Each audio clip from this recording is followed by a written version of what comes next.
Well, hello, and thank you very much for clicking on this video today. So, in this world of rampant transphobia, I thought it would be interesting to actually talk about something that was actually a positive for trans folk and the pro-trans cause in general, especially in light of Amnesty International completely capitulating to transphobic organisations and J.K. Rowling's madness. Especially since I did a video about their report, which we went through all of it.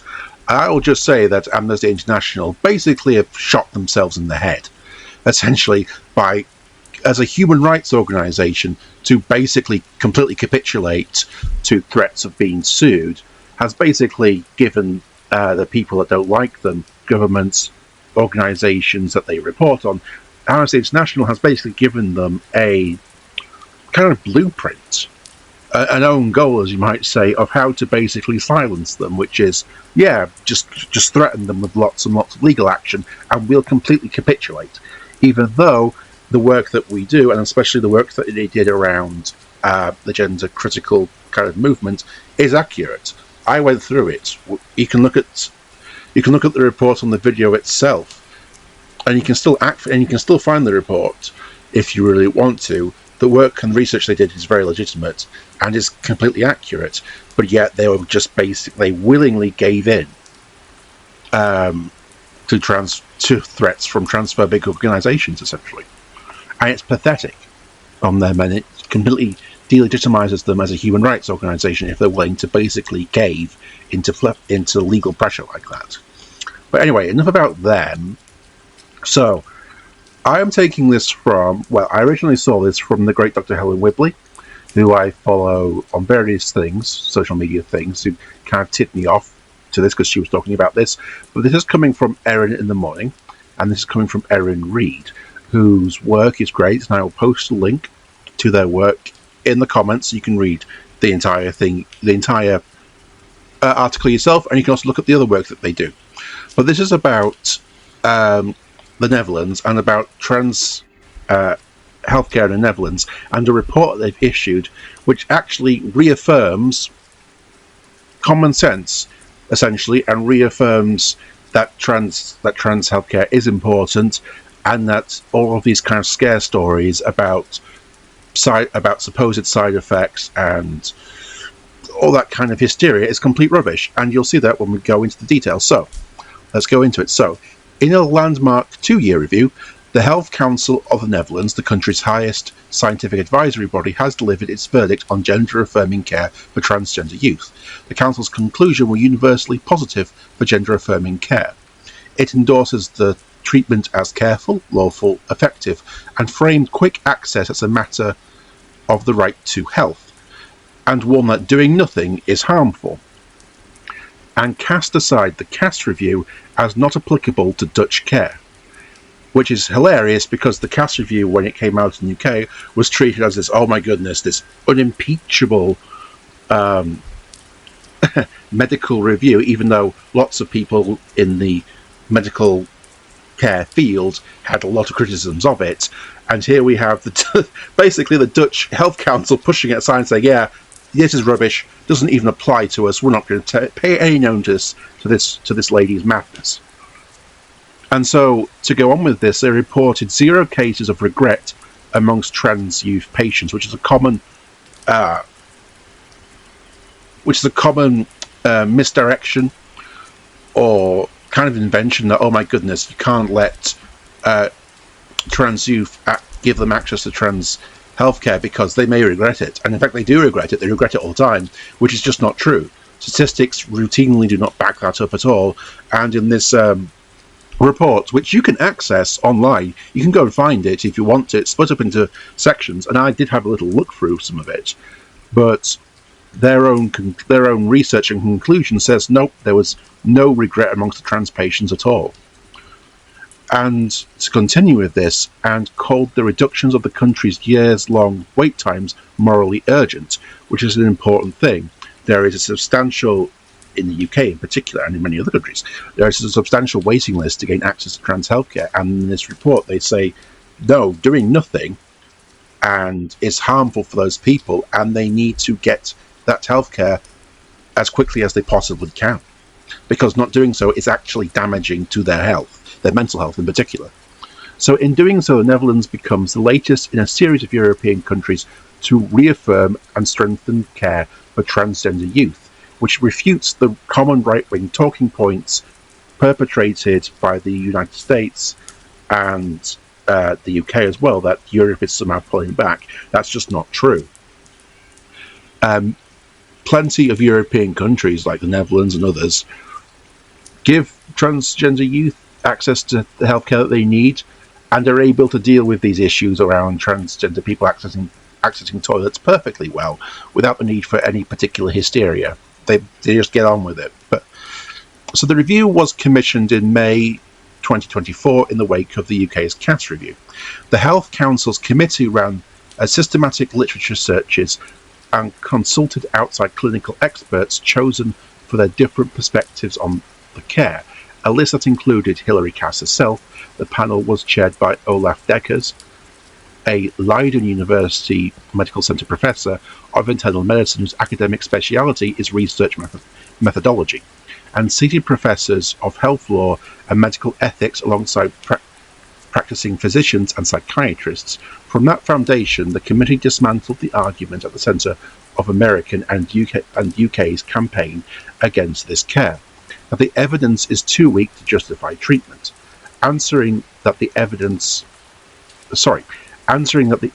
quality for trans care youth is in line with the norm across the paediatric medicine, and that doing nothing carries documented harm of its own, pointing specifically to the harms produced by America's own care bans. The committee concluded that the care is lawful and careful, and that it works as intended, stating in its summary, the committee concludes that the somatic treatment for young people with gender dysphoria fits within the health law framework. It further finds that scientific research shows the intended physical effects are achieved, that there are indications of some improvements in mental health outcomes, and that the number of cases of regret is low. In the committee's view, the current data on unintended physical and mental effects are not a cause for concern.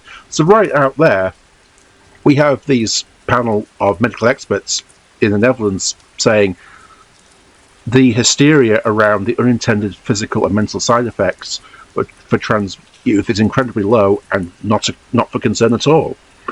So the advisory also rejected the framing of treating transgender youth is a risky intervention. Sorry.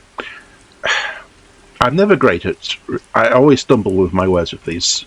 So, the advisory also rejected the framing that treating transgender youth is a risky intervention, while not treating them is a neutral default, which is something that is perpetrated by transphobic individuals and organisations all the time, that, the treatment is really risky somehow, even though that's the treatment that they want, and are literally waiting in lists.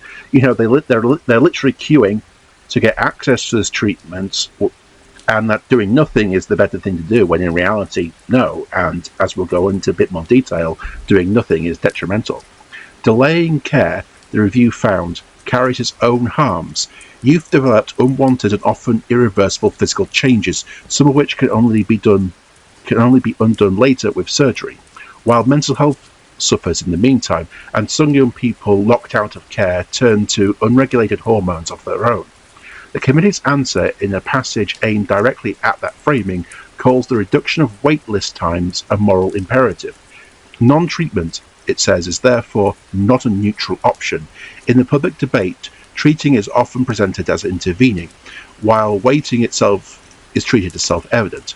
From the perspective of autonomy, it becomes clear that delaying or withholding care also has consequences for young people's lives and their developmental possibilities, and that those consequences are morally relevant. From that perspective, shortening the waiting times is morally urgent. Which makes sense, because I'm not trans myself, but I can imagine that basically being in a body that is not the body that you need to be in, whether you're a trans man or a trans woman, and not getting access to the surgery or treatment or hormones that you need, must be incredibly distressing, I imagine. It's not something that I have personally experienced, but I can imagine that it must be incredibly distressing to be in that situation and to not be able to get the healthcare access that you need. So, they also examined rates of stopping treatment and regret, and found that both to be rare to non-existent, stating, Dutch research shows that 0% to 3.5% of people with gender dysphoria stop hormone treatment that they begin as minors. No cases of regret were found in the studies. The international picture matches. Across 5 systematic reviews, between 0% and 8% of youth stop hormone treatment, with regret rates being described as low. Among Dutch youth who did stop puberty blockers, the common reason recorded was that their gender dysphoria had resolved, an outcome the Dutch model counts as a system working, since blockers exist precisely to give young people time to explore. The committee also cautioned that stopping and regret should not, on their own, be read as a verdict on the care itself, noting that many forms of regret trace not to the treatment, but to discrimination and social hostility towards the people who receive it. The review also documented benefits of treatment across several mental health outcomes: depression, suicidality, self-harm, and emotional well-being. Dutch trans youth report on average worse mental health before treatment with GnRH agonists than their cis peers. The review states, using the clinical term for puberty blockers, after starting GnRH agonists, they report better mental health compared with the situation before treatment. So you can see, outlined in the report, that the majority of the people that take this experience better mental health after they've gone through whatever treatment it is that they need. This applies to emotional problems as well: depressive symptoms, suicidality, and self-harm. For gender-affirming hormones, the committee found limited research does show a significant improvement in general functioning and well-being after treatment. The committee then pointed out what delays cause transgender youth. A youth overwhelmed by distress about their own body or struggling with depression and social withdrawal, it wrote, has fewer chances to form an identity, develop talents, and make plans for the future, and untreated gender dysphoria therefore damages the right to an open future, as they describe it. So, the review directly engaged with the argument that evidence-based medicine and the grade rating system prove the evidence for trans care youth is too weak to act on. Their grade tier that critics often cite measures study design. The committee explained, and in the pediatric medicine randomized control trials, RCTs, are largely off the table. They say ethical thresholds for conducting randomized control trials are much higher for children than for adults, the review notes. And in this field specifically, young people refuse to join a non-treatment controlled group, and blinding is impossible when treatment visibility changes the body. A lack of RCTs has the consequence that the level of evidence will necessarily be assessed as very low. That places trans youth care on the same evidence tier as much of children's medicine. For many questions in pediatric medicine, the evidence is low and will likely remain low. The committee writes, which is why evidence-based medicine, properly practiced, weighs research alongside clinical expertise and the patient's own individualized treatment goals. The review's recommendation marked the latest step in an unmistakable movement across Europe. The expansion of transgender healthcare for years, American coverage fixated on the restrictions in the United Kingdom to claim that continent was turning back. That claim is completely false, as more countries affirm importance of such care, including Germany, Austria, and Switzerland, issued joint guidelines recommending the care, while France's pediatric endocrinologists published their first national consensus endorsing it. And now the country that pioneered gender-affirming care for trans youth has reviewed the care and found yet again that it gives youth the greatest chance to thrive. And that is the end of the article. And I think it's pretty bleak that when countries like Germany and Austria and Switzerland, which, let's be blunt, are not exactly known as flag as communist, hippie-loving countries. They're not massively left-wing countries historically, when even they are embracing and reaffirming the importance of trans youth healthcare, and countries like the United Kingdom and America just aren't, and are actually slipping backwards. It's a pretty depressing reality to live in. But this does give hope for trans folk in the UK and in America, that when actual scientific rigor and actual experts and doctors actually look at this, it reaffirms which trans people will tell you, and they already know, that on the whole, this type of healthcare is very important for trans youth. It is important, it's what they need, and the risks of it are negligible. There are far bigger risks in things like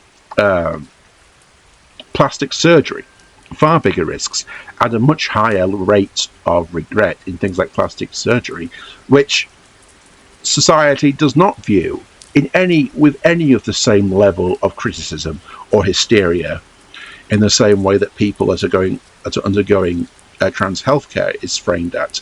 And it just comes down to just pure transphobia. That's exactly what it is, because this investigation, Netherlands, demonstrates how important trans healthcare is to the people that need it, and what the benefits are, the mental and physical benefits to those that receive it, and how the waiting is incredibly harmful, and that's how in the Netherlands and it should be, the waiting list should be cut substantially, and they called it a moral imperative. And that is something that must apply to the UK and to many other countries that are not that are restricting trans youth healthcare. So that is my rather clumsily, I would say, assessment and conclusions of this. What I found really interesting, and I think very telling, about this particular article is I only saw this because I follow people who specifically talk about these issues. I looked at this and was able to find it online, and there is some very good reporting done by other people, but most of the people that are talking about this are people that specifically talk about this kind of subject, and websites that are kind of talk about trans issues or issues that affect the LGBTQ community, and people that are involved in, trans and gender studies. But when it comes to mainstream outlets in the UK anyway, I don't know about in the Netherlands or anywhere else for that matter, but in the UK and America, I did an extensive look. I found absolutely nothing about this whatsoever. And this was published the report was published some time ago, but this actual article goes back to the 21st of July this year. So I found absolutely nothing on right-wing media. I found nothing on places like The Independent or Guardian or The Mirror. Basically no media in the UK, or big media anyway, is even willing to touch this, because this is out there in the political ether. Like, they must know about it, because if I'm not a journalist. I think that's a fair statement to make, and I caught this.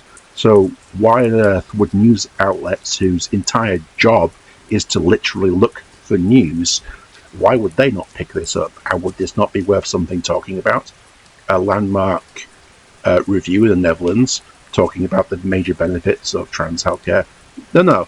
They're not talking about this deliberately, because this completely contradicts the gender critical narrative, which many news outlets in this country and in the US and in other countries as well bent over backwards to accommodate them and to treat their concerns as really serious concerns, as opposed to what it is, which is just transphobic hysteria produced by some far-right weirdos who want to regulate people's autonomy and regulate what people can do in their lives. And J.K. Rowling had a weirdo cult, essentially. So it is, in my opinion, a very deliberate part of basically just completely ignoring evidence that completely contradicts their point of view. But anyway, thank you very much for joining me in this little rant today. I hope you enjoyed it and found it informative, even though I did stumble over a lot of the words. It's a real problem that I have when I talk. I do tend to stumble over my words a lot. But thank you very much for joining me on this, and I will catch you in the next video. So you know you have a great day wherever you are in the world. So, bye-bye.